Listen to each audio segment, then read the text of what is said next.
Hello बच्चों, TSP classes पर आपका स्वागत है। इस प्लेटफॉर्म पर टीजीटी, पीजीटी, टेट वगैरह आज के युग की जितने भी कॉम्पिटिटिव एग्जाम हैं सब चलते हैं बच्चों। आप इस पर आइए और विजिट करिए। अच्छा लगता है तो उसको सब्सक्राइब करके सब्सक्रिप्शन भी ले सकते हैं, ठीक है। तो नेक्स्ट टाइम पर मैंने आपको केमिस्ट्री में क्या पढ़ाया था बच्चों? Dalton's atomic theory. Dalton's atomic theory क्या थी? तो डाल्टन एटॉमिक थ्योरी के बाद आज है बच्चों मॉडर्न एटॉमिक थ्योरी क्या है। तो चलिए मैं आपको शुरू करता हूं बच्चों, आपका मॉडर्न एटॉमिक थ्योरी। इसको जरा ऊपर करो, मॉडर्न एटॉमिक थ्योरी, ठीक है। आज हम पढ़ने वाले हैं बच्चों modern atomic theory. Atomic theory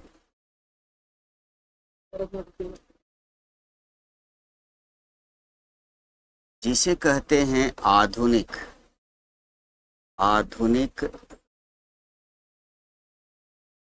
परमाणुवाद।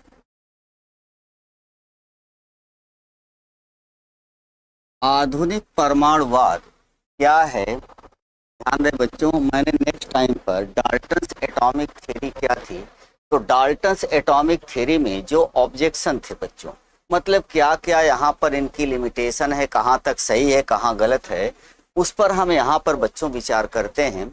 तो इसको ध्यान रहे, इस थ्योरी को बच्चों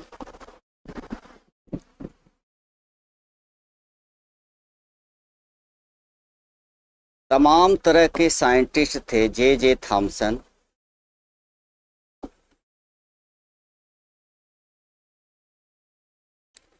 रदरफोर्ड आदि साइंटिस्ट ने बच्चों इस पर देखा कि डाल्टन का एटॉमिक थ्योरी कहाँ तक सही है। तो याद रखना बच्चों, डाल्टन का जो एटॉमिक थ्योरी था उसको जरा हम रिवाइज करते हैं। डाल्टन एटॉमिक थ्योरी क्या कहती थी बच्चों? कोई भी द्रव्य होता है सूक्ष्म अविभाज्य कणों से मिलकर बना होता है। क्या बोला?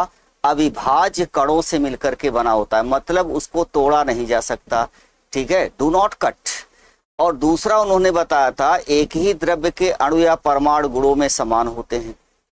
और तीसरा उन्होंने बताया था बच्चों द्रव्य अविनाशी है, अर्थात द्रव्य का न तो विनाश हो सकता है और न ही इसे बनाया जा सकता है। अब आधुनिक कंसेप्ट इसे क्या कहता है जरा चेक करिएगा बच्चों। तो आधुनिक कंसेप्ट में बहुत से ऐसे साइंटिस्ट थे बच्चों जो कि उन्होंने देखा कि डाल्टन का जो परमाणुवाद है वो कहाँ तक सत्य है और कहाँ तक गलत है बच्चों। तो चलिए मैं आपको दिखाता हूँ बच्चों। पहली बात तो उन्होंने कहा था जो परमाणु अविभाज्य है बच्चों, ऐसा कुछ भी नहीं है।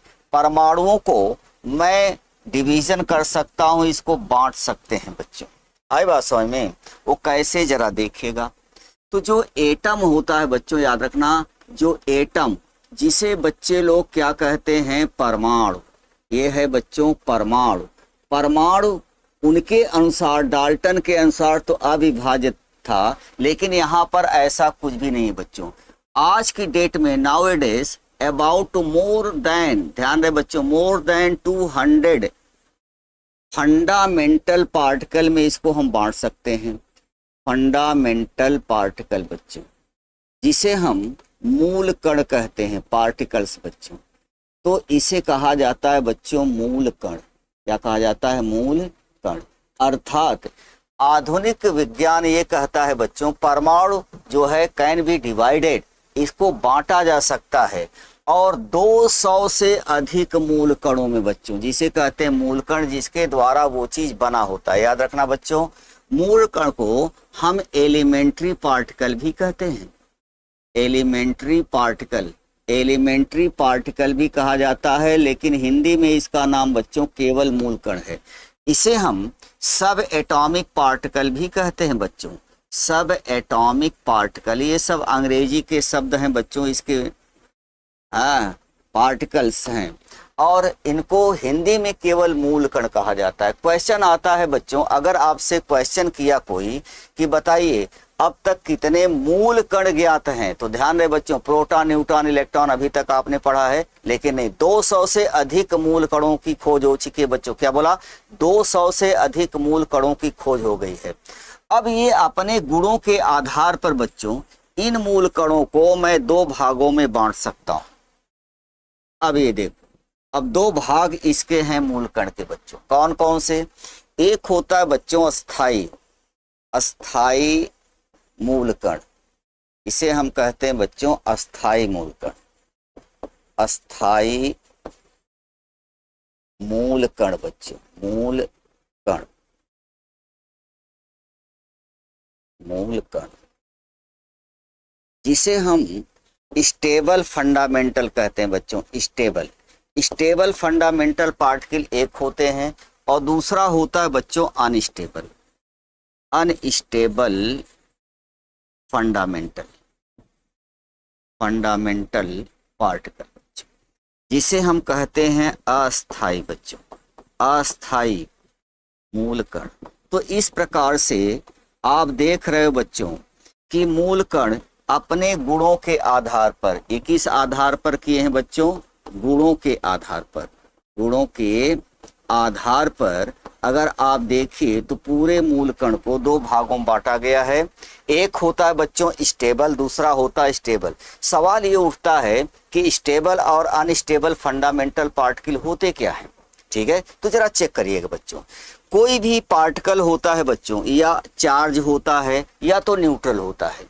मतलब अगर वो पॉजिटिव चार्ज भी हो सकता है, नेगेटिव चार्ज भी हो सकता है, या न्यूट्रल भी हो सकता है बच्चों। तो चेक करिएगा, ऐसे फंडामेंटल पार्टिकल बच्चों जो अपने चार्ज या आवेश को, जो चार्ज होता है बच्चों, ये डू नॉट चेंज, ये कभी बदलते नहीं हैं। याद रखना बच्चों, ये कहने का मतलब ऐसे मूल कण जो अपने आवेश को बच्चों, आवेश को परिवर्तित नहीं करते, परिवर्तित नहीं करते। क्या बोला?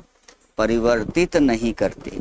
मतलब अगर वो पॉजिटिव है बच्चों तो हर समय पॉजिटिव ही बना रहेगा, अगर वो नेगेटिव है तो नेगेटिव ही बना रहेगा। ठीक है, तो which fundamental particle of the atom do not change their charge any condition, ऐसे परमाणु के मूल कण जो अपने आवेश को किसी भी परिस्थिति में बच्चों बदलते नहीं है, जो जैसा है वैसे ही रहता है। अगर वो पॉजिटिव है तो पॉजिटिव रहेगा, अगर वो नेगेटिव है तो नेगेटिव रहेगा, अगर वो न्यूट्रल है या उदासीन है तो उदासीन ही रहेगा। जैसे देखो बच्चों, इसके 3 ही पार्ट हैं बच्चों। कौन कौन से? पहला है बच्चों प्रोटॉन, और सभी बच्चे पहले से ही पढ़े होंगे। प्रोटॉन पर इकाई धन आवेश होता है बच्चों। ठीक है, मतलब प्रोटॉन ऑलवेज पॉजिटिव चार्ज, और वो भी पॉजिटिव चार्ज केवल एक होता है। मतलब ये प्रोटॉन बच्चों किसी भी परिस्थिति में अपने चार्ज को बदलने वाला नहीं है। दूसरा होता है बच्चों इसका मूल कण जो अपने आवेश को बदलता नहीं है, वो इसका एंटी होता है, जिसे कहते हैं बच्चों इलेक्ट्रॉन। क्या बोलते हैं? इलेक्ट्रॉन। इलेक्ट्रॉन प्रोटॉन के बराबर ही चार्ज रखता है, लेकिन इस पर उसका चार्ज क्या होता है बच्चों? अपोजिट होता है। और तब हम कहते हैं बच्चों ई, मतलब इस पर एक नेगेटिव चार्ज है और ये अपने चार्ज को किसी भी परिस्थिति में परिवर्तित नहीं करता। और ऐसे फंडामेंटल पार्टिकल जो अपने चार्ज को किसी भी कंडीशन में बदलते नहीं हैं, क्या कहलाते हैं बच्चों? अस्थाई मूल कण। तो क्वेश्चन अभी तक कितना बना बच्चों?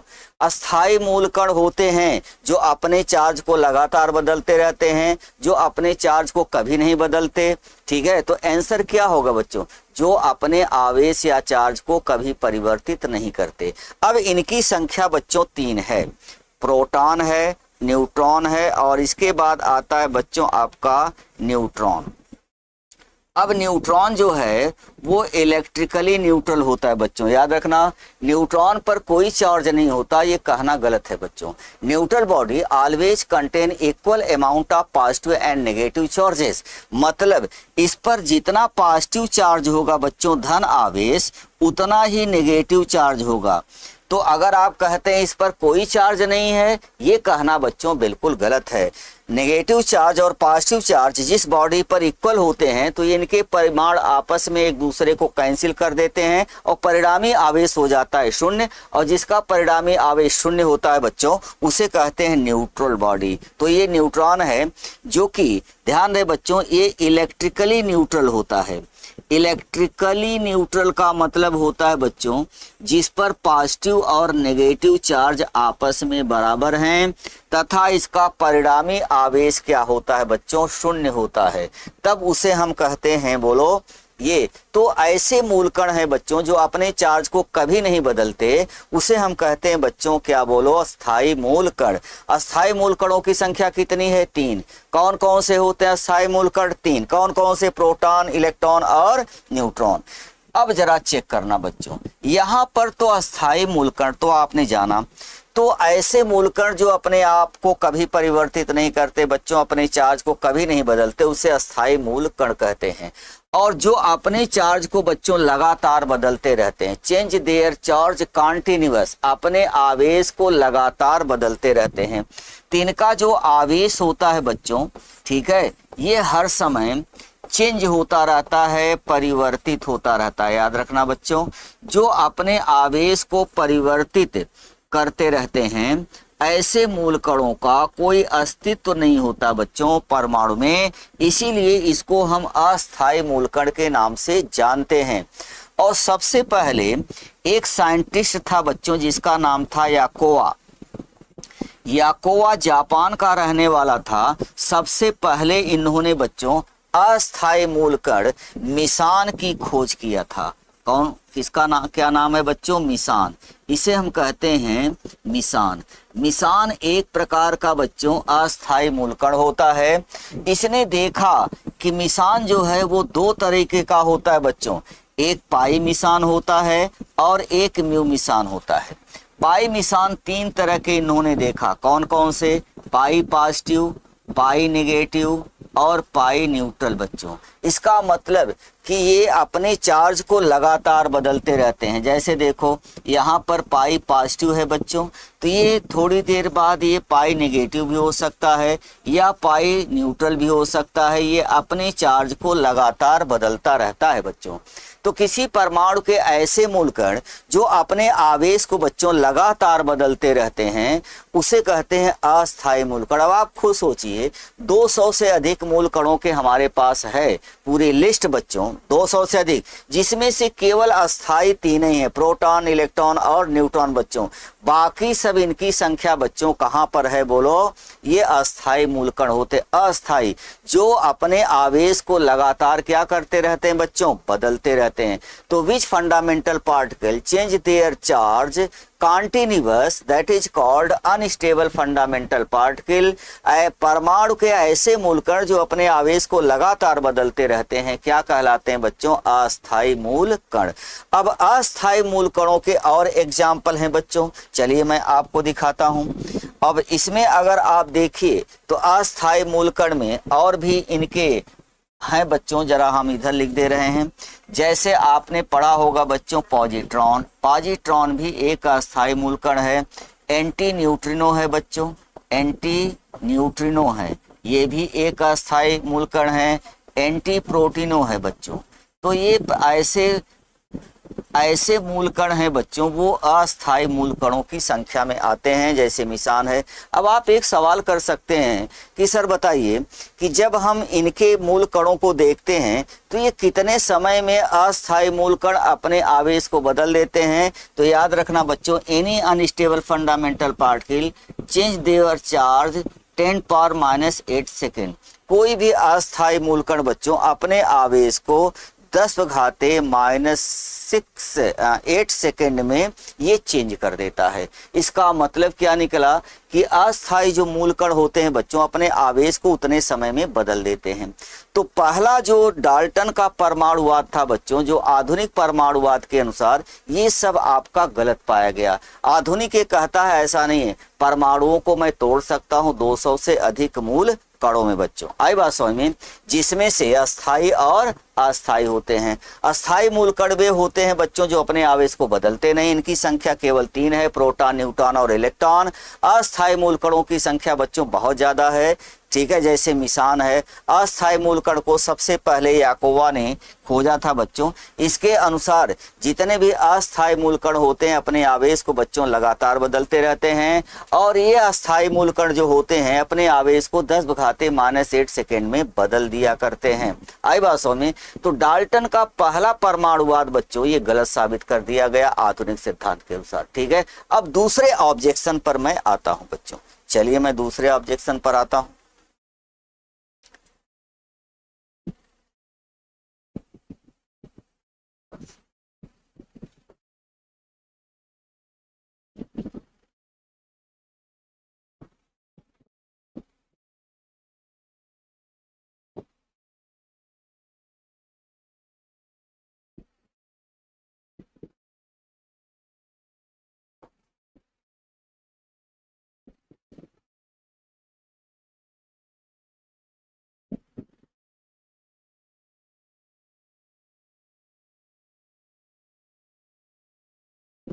चलो अब जरा देखिए दूसरा ऑब्जेक्शन इनका क्या था, जरा चेक करो।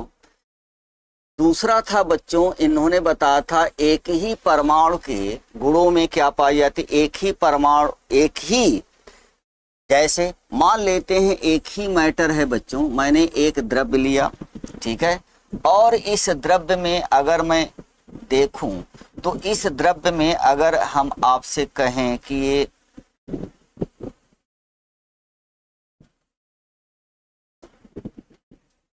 इसमें इस प्रकार से बच्चों ये एटम हैं, ठीक है, और एटम एक ही साइज और मास के हैं। तो डाल्टन का मैंने आपको बताया था बच्चों कि एक ही द्रव्य के अणु या परमाणु गुणों में क्या होते हैं, बोलो, समान होते हैं। यहाँ गुणों में समानता का क्या मतलब है, इनके बच्चों मास जो है द्रव्यमान और जो वॉल्यूम था आयतन या उनकी जो साइज थी बच्चों, आई बात समझ में, ये एक जैसी थी, सेम थी। तो इनका मानना था एक ही द्रव्य के अणु या परमाणु गुणों में क्या होते हैं बच्चों, समान होते हैं। ये डाल्टन के अनुसार है, लेकिन ऐसा कुछ भी नहीं है बच्चों। जो मॉडर्न कंसेप्ट जो है आधुनिक सिद्धांत बच्चों, इसका तुरंत विखंडन कर देता है।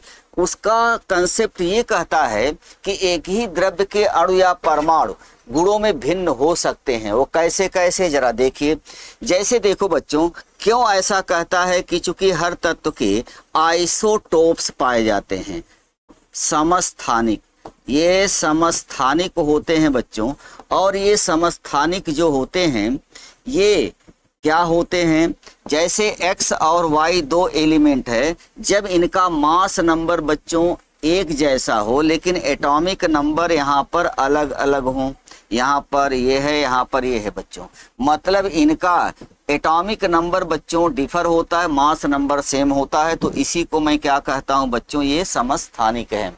तो समस्थानिकों में याद रखना, इनका परमाणु क्रमांक एक होता है लेकिन परमाणु भार संख्या अलग अलग होती है। याद रखो बच्चों, अब एक ही द्रव्य को अगर लेते हैं तो देखते हैं कि उनके मास तो अलग अलग हैं बच्चों। तो यहाँ पर जो जेड होता है बच्चों, जिसे हम एटॉमिक नंबर कहते हैं, परमाणु क्रमांक, एटॉमिक नंबर जो होता है बच्चों वो क्या होता है, बोलो, ये सेम होता है बच्चों, ठीक है। लेकिन सॉरी बच्चों, यहाँ पर एटॉमिक नंबर जो है सेम होगा और जो मास नंबर होगा बच्चों वो अलग अलग होता है। चलिए मैं आपको दिखाता हूं। जहां x और y दो एलिमेंट लेते हैं तो यहाँ इसका z है, इसका भी z है, लेकिन इसके भार बच्चों अलग अलग हुआ करते हैं। तो यहाँ जो एटॉमिक नंबर है वो एटॉमिक नंबर हर समय क्या होता है बच्चों, समस्थानिकों में समान होता है। लेकिन जो a होता है जिसे हम परमाणु भार संख्या कहते हैं बच्चों, ये परमाणु भार संख्या है, ठीक है, जिसे आप ए से लिखते हो, ये क्या होता है बोलो बच्चों, भिन्न होता है। ये क्या होता है, ये आपका भिन्न होता है। इसका मतलब क्या निकला कि ऐसे बच्चों जिनके ऐसे तत्व जिनके परमाणु भार अलग अलग लेकिन परमाणु क्रमांक क्या होते हैं बच्चों, सेम होते हैं, क्या कहलाते हैं, समस्थानिक। अब आप खुद सोचो, इसके अनुसार बच्चों जो भार है तो एक जैसा होना चाहिए डाल्टन के अनुसार, लेकिन ऐसा नहीं। आधुनिक कंसेप्ट कहता है कि इसके समस्थानिक पाए जाते हैं। याद रखना बच्चों, जैसे हाइड्रोजन के बच्चे लोग पढ़े होंगे 3 समस्थानिक होते हैं। कौन कौन से? एक होता है बच्चों प्रोटियम, और दूसरा होता है ड्यूटेरियम, और तीसरा होता है टाइटेरियम बच्चों। तो इसे एस से लिखते हैं, इसे डी से लिखते हैं, इसे हम टी से लिखते हैं। ध्यान रहे बच्चों, ये लाइट हाइड्रोजन ही होती है, लाइट हाइड्रोजन है, और इसे हम भारी धातु या हैवी हाइड्रोजन के नाम से जानते हैं। ठीक है, और ये बच्चों रेडियो एक्टिव होता है, ये रेडियो एक्टिव होता है, जिसे हम कहते हैं क्या, ये रेडियो एक्टिव। ये लाइट हाइड्रोजन बच्चों बहुत ज़्यादा पाया जाता, 99.99% यही होता है नेचर में, बाकी बहुत ही कम होते हैं। इसका मतलब क्या निकला बच्चों, एक द्रव्य हाइड्रोजन है, इसमें 3 तरह के परमाणु हैं जिनकी भार संख्याएं ये देखो अलग अलग हैं बच्चों। तो इसका मतलब इनके जो गुण है बच्चों वो एक जैसे नहीं है, जबकि द्रव्य तो एक ही है। आई बात समझ में, द्रव्य तो आपको एक ही लग रहा है, लेकिन इनके गुणों में जो भार है बच्चों ये अलग अलग है। लेकिन डाल्टन साहब ने क्या कहा था, एक ही द्रव्य के अणु या परमाणु भार और साइज में बराबर होते हैं। यहाँ तो बच्चों देखो भार अलग अलग है। उसी प्रकार से कार्बन के समस्थानिक होते हैं बच्चों, कार्बन के 3 समस्थानिक होते हैं, कार्बन 612, कार्बन 613 और कार्बन 614। अब इसे हम कार्बन 12 भी कहते हैं, इसे हम कार्बन 13 भी कहते हैं, और कार्बन 14। ध्यान रहे बच्चों, जो किसी भी तत्व का जो समस्थानिक होते हैं जिनके परमाणु क्रमांक समान, भार संख्याएं अलग अलग होती हैं, तो ऐसे समस्थानिक किसी भी तत्व के बच्चों जो सबसे अधिक परमाणु भार वाला होता है प्रायः वह रेडियो एक्टिव होता है बच्चों। उसमें से अल्फा गामा किरणें निकलती हैं। आई बात समझ में, तो ये रेडियो एक्टिव नेचर का होता है कि नियम है बच्चों कि which isotopes of any element have high mass number radioactive in nature. किसी भी समस्थानिक के ऐसे किसी तत्व के ऐसे समस्थानिक जिसमें सबसे अधिक भार संख्या होता है प्रायः वो क्या होते हैं बच्चों, रेडियो एक्टिव हुआ करते हैं। तो चलिए मैं आपको दिखाया बच्चों, दूसरा कंसेप्ट भी डाल्टन साहब का गलत हो गया। डाल्टन साहब ने क्या कहा था, एक ही द्रव्य के अणु या परमाणु गुणों में समान होते हैं, इनकी साइज और वॉल्यूम मास एक जैसा होता है बच्चों। लेकिन आधुनिक विज्ञान इसका खंडन कर देता है। इसके अनुसार बच्चों एक ही तत्व के, एक ही द्रव्य के 3 प्रकार या 2 प्रकार या तमाम तरह के समस्थानिक संभव हो सकते हैं जिनके भार संख्याएं अलग अलग होती हैं बच्चों। आई बात समझ में। चलिए मैं आगे आपको दिखाता हूं। तीसरा ऑब्जेक्शन था बच्चों, तीसरा इन्होंने क्या बताया था डाल्टन ने कि द्रव्य अविनाशी है बच्चों, न तो इसका विनाश किया जा सकता है और न ही इसको बनाया जा सकता है। अब हमको एक बात बताओ, हमने आपको बताया था बच्चों इस ब्रह्मांड में केवल और केवल 2 ही प्रकार के मैटर होते हैं। कौन कौन से? 2 ही कंपोनेंट होते हैं, एक तो द्रव्य होता है और दूसरी क्या होती है, एनर्जी। ठीक है, तो द्रव्य ब्रह्मांड का वो घटक होता है जिसमें द्रव्यमान और आयतन दोनों पाया जाता है, लेकिन एनर्जी जो होती है ऊर्जा, ठीक है, उसमें कोई ऐसा कुछ भी नहीं है बच्चों। ध्यान रहे, वो केवल कार्य करने की क्षमता है, उसमें द्रव्यमान और आयतन नहीं पाए जाते। आई बात समझ में। और तीसरी बात उन्होंने बताया कि जो तीसरा ऑब्जेक्शन था बच्चों, द्रव्य अविनाशी है। ऐसा कुछ भी नहीं है बच्चों। द्रव्य को हम ऊर्जा में और ऊर्जा को द्रव्य में आइंस्टीन के सापेक्षता के नियम द्वारा बदला जा सकता है। क्वेश्चन आता है बच्चों, द्रव्य और ऊर्जा में क्या रिलेशन होता है, तो आइंस्टीन का सापेक्षता का नियम ही ये पूछ रहा है। इसका मतलब तीसरा ऑब्जेक्शन ये है बच्चों कि द्रव्य अविनाशी है, ऐसा कुछ भी नहीं है। मॉडर्न कंसेप्ट ये कहता है कि हमारे पास जो मैटर है बच्चों, जो जिसे बच्चे लोग द्रव्य कहते हैं, ये द्रव्य को हम बदल सकते हैं बच्चों एनर्जी में, ऊर्जा में। ठीक है, और इस ऊर्जा को हम, ये ऊर्जा है बच्चों, और इस ऊर्जा को हम द्रव्य में और द्रव्य को ऊर्जा में बदल सकते हैं। कैसे? ये एक आइंस्टीन का नियम है बच्चों।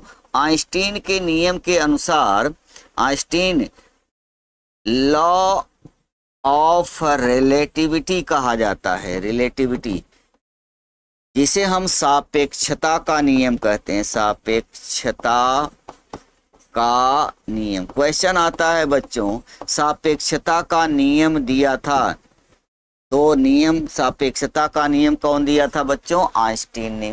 तो आइंस्टीन ने सबसे पहले ये बताया कि सापेक्षता का नियम क्या है बच्चों? द्रव्य को ऊर्जा में और ऊर्जा को द्रव्य में हम बदल सकते हैं। इनका नियम है E इज इक्वल टू होता है बच्चों डेल्टा m इंटू सी स्क्वायर। इस यही सापेक्षता का नियम है बच्चों, और ये आइंस्टीन ने दिया था। इसके अनुसार E ऊर्जा है, E क्या है बच्चों? ऊर्जा है, ठीक है। और यहाँ पर जो डेल्टा m है बच्चों, उसे कहते हैं मास डिफेक्ट, द्रव्यमान क्षति, मास डिफेक्ट, जिसे एक नाम देते हैं बच्चों द्रव्यमान, द्रव्यमान क्षति। अब आप कहेंगे सर ये द्रव्यमान क्षति क्या होती है? किसी द्रव्य का वो द्रव्यमान बच्चों जो ऊर्जा में बदल गया है। क्या बोला? किसी द्रव्य का वह द्रव्यमान जो ऊर्जा में बदल गया है, क्या कहलाता है बोलो? जैसे मान लेते हैं पेन है बच्चों, ठीक है, 10 ग्राम की है, 1 ग्राम जो है ये ऊर्जा में बदल गया तो 9 ग्राम ही बना, तो हमें 1 ग्राम वो द्रव्यमान में क्षति आ गई जो ऊर्जा में बदल गई बच्चों। और सी जो है वो प्रकाश की चाल है बच्चों। क्या है? प्रकाश की चाल, ठीक है। तो प्रकाश की चाल जो होती है, सभी बच्चों को पढ़ाया गया होगा, 3 × 10⁸ मीटर पर सेकेंड होती है बच्चों। मतलब प्रकाश इतनी तेज चलती है बच्चों। अब सोचिए, अगर हमें द्रव्यमान क्षति मालूम है बच्चों, तो कितना द्रव्यमान में कमी आई है, अगर मैं सी का मल्टीप्लिकेशन कर देता हूं तो ऊर्जा में बदल जाता है। तो ये ऊर्जा और द्रव्य एक दूसरे में बदलते हैं। ध्यान दें बच्चों, इसी आइंस्टीन के नियम को लागू करके हमारा एक सिद्धांत बड़ा है, जिसे ब्रह्मांड का नियम कहते हैं बच्चों, जिसे कहते हैं बिग बैंग थ्योरी। अर्थात ब्रह्मांड का निर्माण किस प्रकार से हुआ, वो आइंस्टीन के सापेक्षता के नियम द्वारा ही हुआ है। हमारे ब्रह्मांड बच्चों ढेर सारी एनर्जी है, जिसे हम डार्क मैटर के नाम से जानते हैं, ठीक है। डार्क मैटर वो छुपा हुआ एनर्जी है बच्चों, जो धीरे धीरे द्रव्य में बदलता रहता है। डार्क का मतलब अंधेरा होता है, जिसका मतलब इसके बारे में मैं कुछ भी नहीं जानता, ठीक है। जो वही डार्क मैटर जो है रियल मैटर का निर्माण करता है, समझ गए ना। और इसी को बिग बैंग थ्योरी कहते हैं। तो हमारे ब्रह्मांड में जितनी ऊर्जाएं हैं बच्चों, ये ऊर्जाएं, अगर मैं ब्रह्मांड का बिग बैंग थ्योरी देखता हूं बच्चों, तो जो ऊर्जा के बंडल होते हैं ना, इसे क्वार्क कहा जाता है। क्या कहा जाता है? क्वार्क। या इसी को हम गॉड पार्टिकल कहते हैं बच्चों, गॉड पार्टिकल, ठीक है। और इसी को हम हिग्स बोसान पार्टिकल भी कहते हैं, हिग्स बोसान पार्टिकल बच्चों। सबसे पहले आज से बच्चों लगभग 90 साल पहले डॉक्टर सत्येंद्र नाथ बोस ने सबसे पहले इसकी खोज किया था कि जो भगवान ने सभी ब्रह्मांड को बनाया है बच्चों, वो इसी क्वार्क के सिद्धांत पर बनाया। क्वार्क क्या है? ऊर्जा के बंडल होते हैं, ये ऊर्जा होती है बच्चों, आई बात समझ में, ऊर्जा के बंडल होते हैं, और बाद में इसी में मास बदल जाता है। यही बच्चों मूल कण बनाते हैं, और मूल कण जब आपस में मिलते हैं तो एटम बनता है बच्चों, और एटम एटम मिलते हैं तो मॉलिक्यूल्स बनता है अणु, और जब अणु और अणु मिलते हैं तो बनता है बच्चों मैटर या द्रव्य।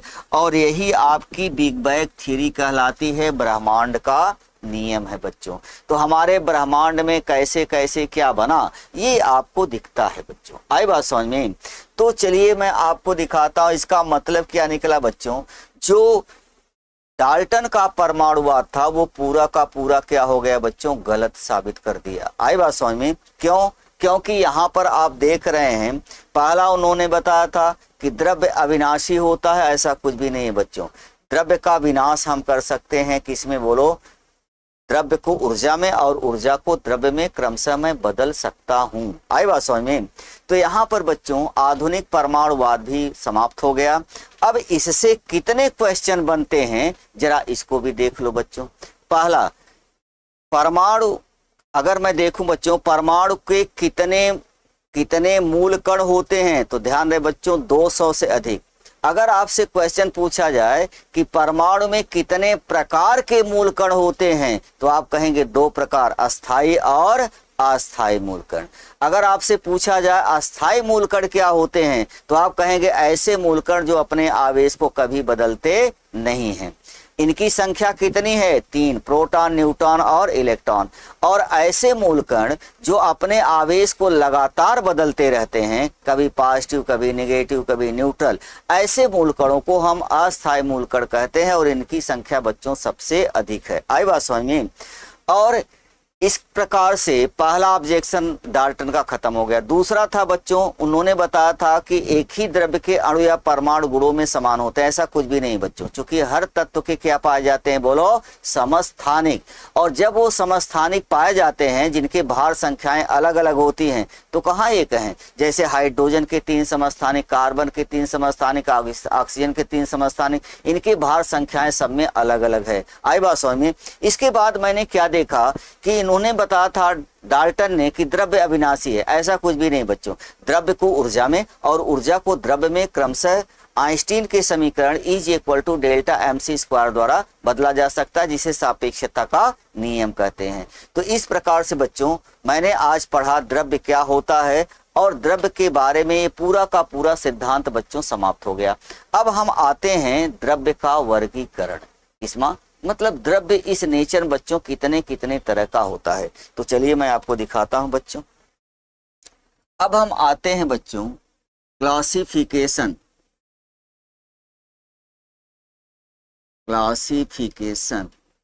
ध्यान सुनिएगा बच्चों, बहुत इंपॉर्टेंट है। क्लासिफिकेशन ऑफ मैटर, द्रव्य का वर्गीकरण।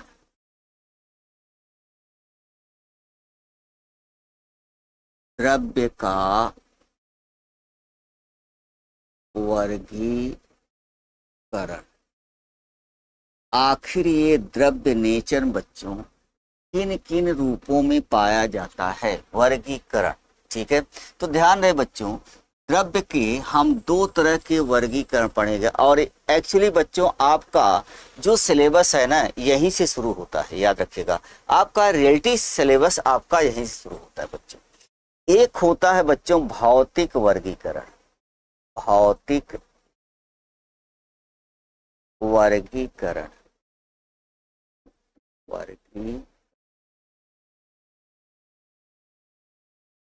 ये भौतिक वर्गीकरण फिजिकल क्लासिफिकेशन बच्चों, इसे कहते हैं फिजिकल क्लासिफिकेशन, भौतिक वर्गीकरण। अब भौतिक वर्गीकरण में बच्चों द्रव्य कितने तरह के होते हैं जरा देखो। इसको 3 भागों में बांटा गया है बच्चों। कुछ तो सॉलिड होते हैं, ठीक है, ठोस। दूसरा होता है बच्चों, ये सभी बच्चे पढ़े होंगे, द्रव, जिसे हम लिक्विड कहते हैं। और तीसरा होता है बच्चों गैस। एक्चुअली यहीं से आपका शुरू होता है बच्चों। तो भौतिक वर्गीकरण में द्रव्य को 3 भागों में बांटा गया। कौन कौन से? सॉलिड, लिक्विड और गैस। दूसरा होता है बच्चों आपका केमिकल या रासायनिक वर्गीकरण, इसे कहते हैं बच्चों केमिकल क्लासिफिकेशन। इसे हिंदी में कहा जाएगा बच्चों रासायनिक वर्गीकरण। अब इस रासायनिक वर्गीकरण में अगर मैं देखता हूं बच्चों तो इससे आपके 2 खंडों में विभाजित किया गया है। एक होता है बच्चों प्योर या इसे हम कहते हैं बच्चों शुद्ध द्रव्य, मैटर। मतलब इसमें किसी प्रकार की मिलावट नहीं होती। और दूसरा होता है आपका बच्चों मिक्सचर। क्या होता है? मिश्रण, मिक्सचर, जिसे आप कहते हो बच्चों मिश्रण। क्या बोलते हैं? मिश्रण। तो यहाँ पर आप प्योर और मिश्रण 2 तरीके से है बच्चों। अब इसको हम कई भागों में बांट दिए हैं बच्चों। पहला होता है आपका तत्व, जिसे एलिमेंट कहते हैं, एलिमेंट। और दूसरा होता है बच्चों आपका यौगिक, यौगिक जिसे आप कंपाउंड कहते हो बच्चों। क्या बोलते हैं? कंपाउंड। ठीक है। अब इस एलिमेंट को भी बच्चों हम दो भागों में बांटे हैं। वैसे होते हैं तीन भाग बच्चों, इसके बीच का होता है, लेकिन एक होता है मेटल, सभी बच्चे पता है इसको, धातु, और दूसरा होता है बच्चों नॉन मेटल, अधातु।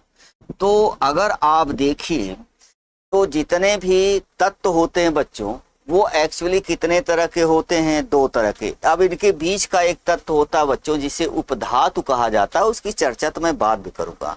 अब ये जो यौगिक होते हैं बच्चों, और यौगिक भी कई तरह के हो जाते हैं। आपने पढ़ा होगा बच्चों आयनिक यौगिक, आयनिक यौगिक, सहसंयोजक यौगिक या सह संयोजक यौगिक, सहसंयोजक यौगिक। ठीक है। दो ही तरह के होते हैं, एक जटिल भी होता है बच्चों, कॉम्प्लेक्स, उसकी बात हम बाद में करेंगे, कॉम्प्लेक्स। ठीक है। अगर आप देखिए बच्चों, अभी तो मैं केवल वर्गीकरण पढ़ा रहा हूं, इसी के अनुसार आपके क्वेश्चन भी आएंगे बच्चों, इसी तरह से मैं आपको पढ़ाऊंगा भी इसी रेशियो में।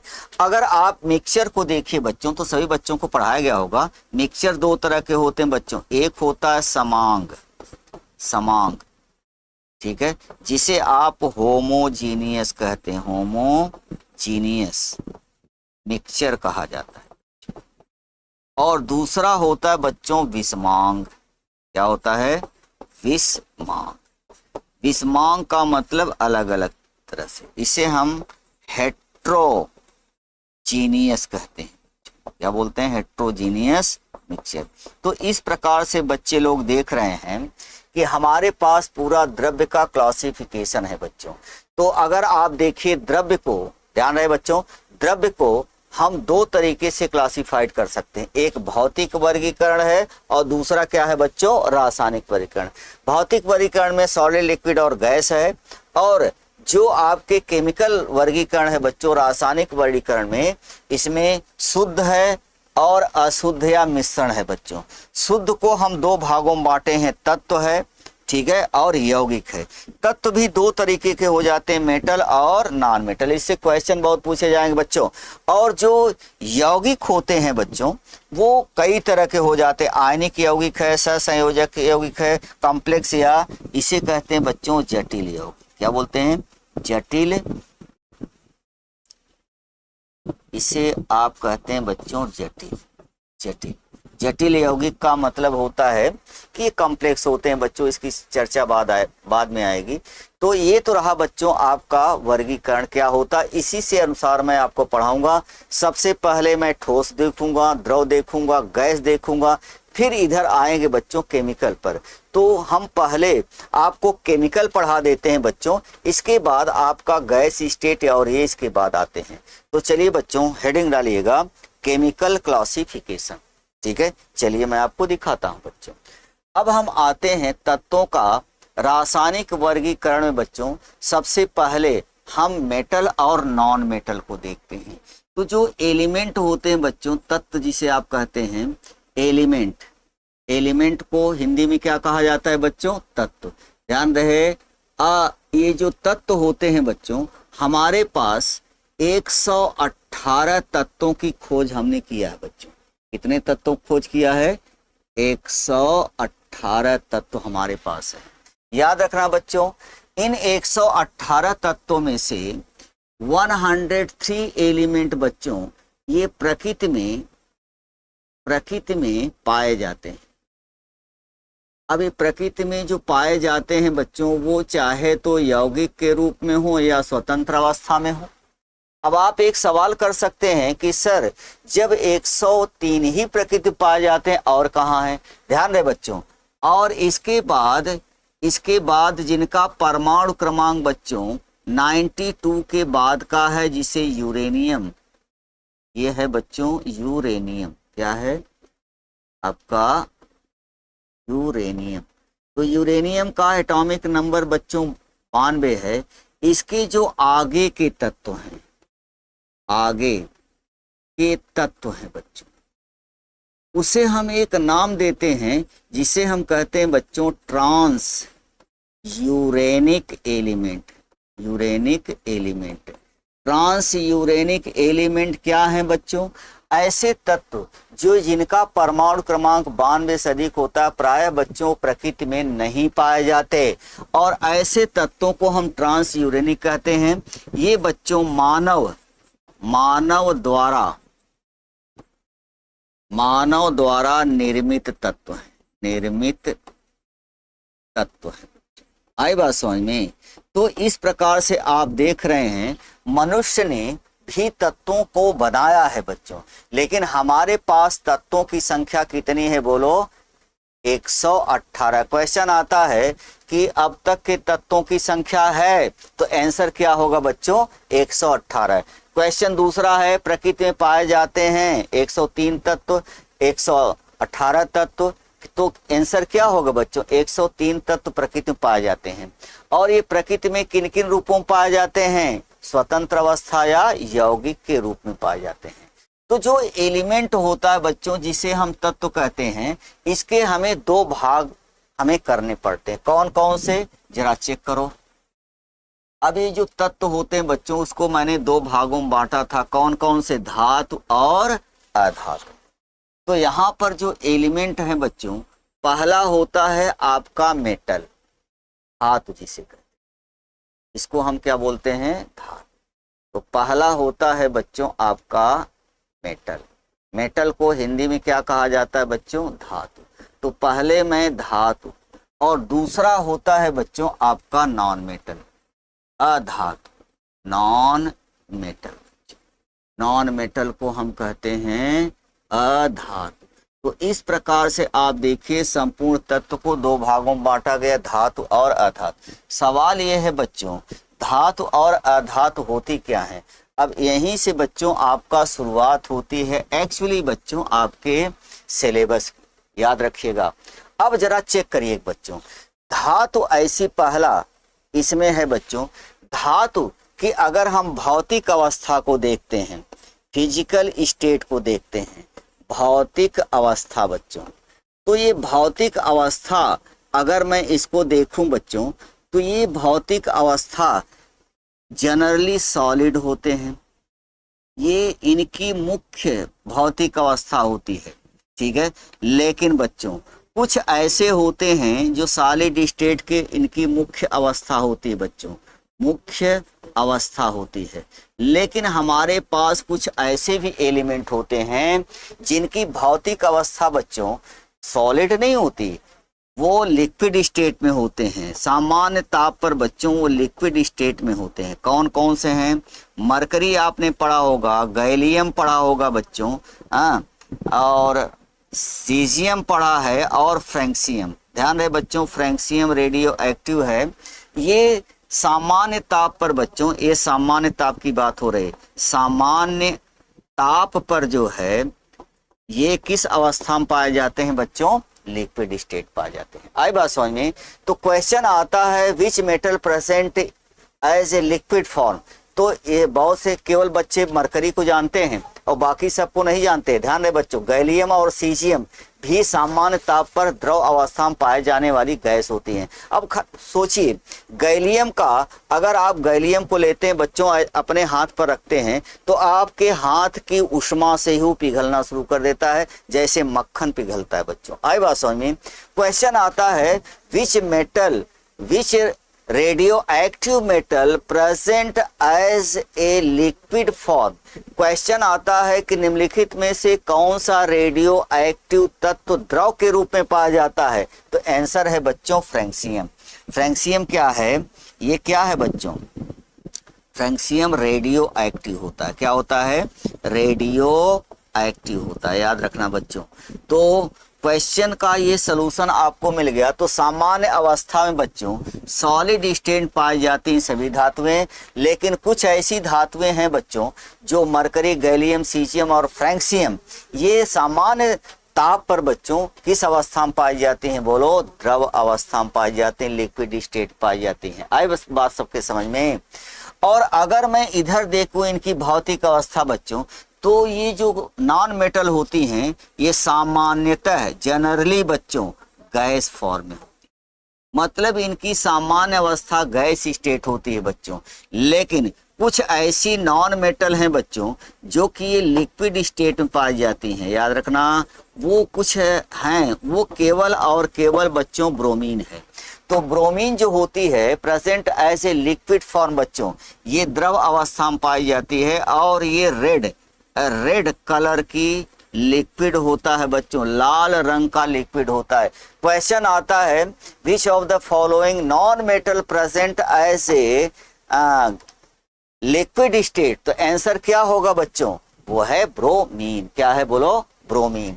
और तीसरी बात ये है बच्चों कि ये कुछ ऐसी हैं जो सॉलिड स्टेट में भी पाई जाती हैं, जिसे आप कहते हैं ठोस अवस्था। सॉलिड स्टेट में जैसे कार्बन है, सिलिकॉन है बच्चों, आई बात समझ, फास्फोरस है, ठीक है, और सल्फर है, आयोडीन है। ये सब ऐसे होते हैं बच्चों जो कि सॉलिड स्टेट, फास्फोरस भी है, ये सब सॉलिड स्टेट में पाए जाने वाली क्या है? Non metal. लेकिन नॉन मेटल का जो सामान्य ज्यादातर नॉन मेटल बच्चों गैस अवस्था में पाए जाते हैं। जनरल इसका है वो गैस स्टेट पाई जाती है, जनरल अवस्था। लेकिन ब्रोमीन एक ऐसा है बच्चों जो लिक्विड स्टेट पाई जाती है, ठीक है। और इसके बाद सॉलिड स्टेट में आपका कार्बन, सिलिकॉन, फास्फोरस और आयोडीन भी होता है बच्चों। आई बात सबके समझ में। तो पहला है बच्चों भौतिक अवस्था में अंतर, आपने देखा।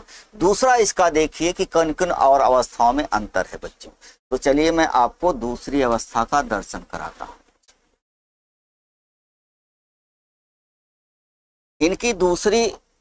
इनका दूसरा गुण होता है बच्चों, जितने भी धातुएं होती हैं इसमें धात्विक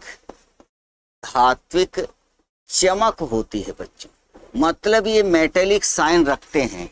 जबकि अगर आप नॉन मेटल में चले जाइए तो इसमें कुछ ऐसा मिलता नहीं बच्चों, तो इसमें धात्विक चमक नहीं पाई जाती। तो इधर एरिया में मैं इसको क्रॉस कर दे रहा हूं बच्चों, ठीक है। और दूसरी बात, इसमें तन्यता का गुण पाया जाता है बच्चों, ठीक है। मेलेबिलिटी पाई जाती है इसमें, लेकिन इसमें तन्यता का गुण नहीं पाया जाता, मतलब इससे तार खींचा जाता है। ध्यान रहे बच्चों, सबसे अधिक तन्यता का गुण गोल्ड में पाया जाता है, और इसके बाद सिल्वर में, एजी में, इसके बाद कॉपर में, इसके बाद एल्युमिनियम में। ध्यान रहे बच्चों, एल्युमिनियम, ठीक है। तो ज्यादातर आपका सबसे तन्यता का जो होता है बच्चों वो क्या है? गोल्ड है। आप 1 ग्राम से कई किलोमीटर तक बच्चों, अबाउट टू 2 किलोमीटर तक तार आप खींच सकते हो, इतना ज्यादा तन्यता का गुण होता है। जबकि ये ऐसा उसमें कुछ भी नहीं होता। ये भंगुर प्रवृत्ति की होती है। भंगुर का मतलब होता है बच्चों, ये इसको हम ब्राइटल नेचर की होती है। ब्राइटल का मतलब होता है बच्चों भंगुर, जैसे शीशा होता है, हम भंगुर किस्म का होता है, उसको तोड़ देते हैं, टूट जाता है बच्चों। और इसके बाद आपने देखा होगा जितने मेटल हैं बच्चों, ये इलेक्ट्रॉन का परित्याग करती हैं। इलेक्ट्रॉन का परित्याग करती हैं, याद रखना, त्याग करके ये धन आयन बनाती हैं। क्या बनाती हैं? धन आयन बनाती हैं बच्चों। जैसे कोई भी मेटल है, जितना इलेक्ट्रॉन का परित्याग करेगी बच्चों, जितने इलेक्ट्रॉन ये बाहर फेंकेगी उस पर उतना ही धन आवेश आएगा। जैसे सोडियम है, ये 1 इलेक्ट्रॉन का परित्याग करके बच्चों सोडियम आयन बनाएगा, धातु है।